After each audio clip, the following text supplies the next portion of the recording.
Now, the experts at Uniquely Your Decor are going to be showing us what the hottest trends in weddings are.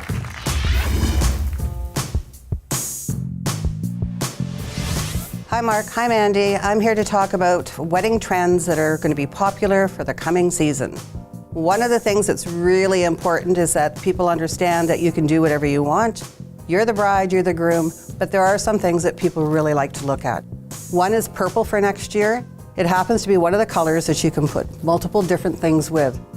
Orchids, roses, carnations. You can do silver vases or you can do gold vases.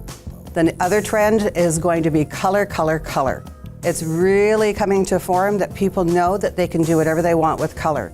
They can add different linens, their bridesmaids' dresses, anything like that to bring their own personality. The next thing that people are really interested in is romance and love, which is the roses, the pinks, the reflective vases, a whole idea of romance and love.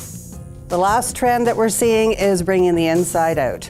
Greens with burlap, good for tent weddings, good for backyards, really giving you a sense of the rustic, luxurious feel of being outdoors. We wish every bride and groom happiness, love, and lots of luck in planning their weddings, and we hope some of these trends will help you do that. Thanks for watching The Marc and Mandy Show. Like our video by clicking below and subscribe to our YouTube channel.